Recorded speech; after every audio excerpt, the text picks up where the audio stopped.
일하지 않는 자는 먹지도 말아라. 왜 이런 말씀을 하셨을까요?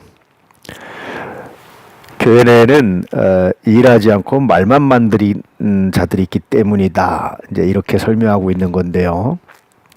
좀 더 얘기하면 항상 자기의 존재의 값을 해야 된다라는 거죠. 밥값, 자리값, 또 내가 어떤 직위를 가지고 있으면 직위의 값.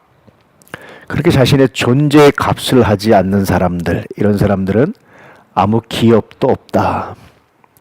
우리의 받을 기업이 있는데 그런 기업에 분깃이 없다. 나눠 가질 것이 없다. 그런 뜻이기도 합니다.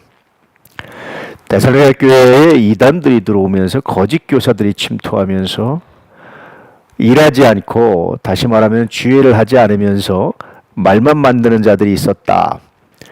이렇게 말하고 있죠. 이것은 데살로니가 교회뿐만 아니라 초대교회 전체에 가지고 있는 공통적인 문제였어요. 이런 자들을 향해서 굉장히 강력하게 경고하는 겁니다.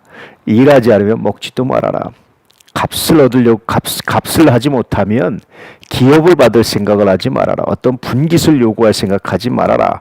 이런 강력한 요청이고 요구이기도 한 겁니다. 여러분 어떻습니까? 값을 하고 있습니까? 늘 이 질문이 굉장히 많은 것들을 생각하게 하죠. 나는 값을 하고 있나? 오늘 이 자리값의 의미를 알고 자리값을 치르고 있나? 하는 생각들을 하게 돼요. 값을 하지 못하면 그 다음부터 어떤 존재가 됩니까? 부담스러운 존재가 돼요.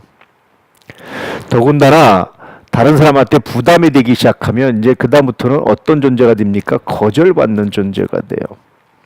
굉장히 슬픈 거죠. 그런데 값이라는 것은 꼭 물론 돈으로 하는 것 아닙니다. 또 어떤 눈으로 드러난 어떤 육체적인 일만을 의미하는 것은 아니에요. 그 사람의 존재 가치가 드러날 때 비로소 값을 하게 되는 거죠. 사지를 못 움직이고 아무 일도 못함에도 불구하고 존재 가치를 드러내는 사람들이 있어요. 사지가 멀쩡한데도 불구하고 존재 가치를 못 드러내는 사람들이 있습니다. 존재 가치를 드러내지 않으면 누구든지 부담스러운 존재가 돼요. 김병에 효자 없다라는 게 왜 그런 줄 아세요? 부모님이라 할지라도 존재 가치를 드러내지 못하면, 값을 하지 못하면 그 자녀들도 부담스러운 존재로 여긴다. 그런 뜻입니다. 그러니까 늘 우리가 나의 존재 가치, 나의 값을 하고 있는지를 늘 묵상하는 것은 굉장히 중요하죠. 오늘 말씀도 그런 자들은 먹지도 말라.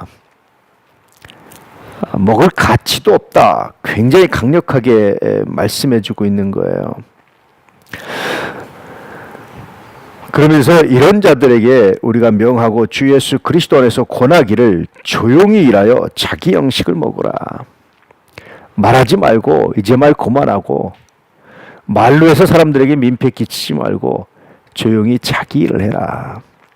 그러면 하나님이 먹을 거를 주시고 상급을 주시고 기업을 주실 것이다. 그렇게 말씀해주고 있죠. 오늘 다시 이 말씀을 기억하시면서 나는 값을 하고 있는지 한번 좀 묵상해 볼 수 있는 귀한 은혜가 있기를 원합니다. 나는 존재 가치가 있는지, 나는 그 이름에 걸맞게, 그 직분에 걸맞게, 그 자리에 걸맞게, 그 직위에 걸맞게, 그 자리에 걸맞게 늘 값을 하고 있는지 한번 묵상해 보시기를 축복합니다. 그럴 때 우리 하나님의 은혜가, 우리 하나님의 도우심이, 하나님의 역사가 어떻게 나타나는지를 경험하게 될 겁니다. 오늘도 도난 가족들 모두가 다 그렇게 값을 할 수 있는 믿음의 사람들, 은혜의 사람들 되시기를 주의 이름으로 축복합니다. 할렐루야. 기도하겠습니다.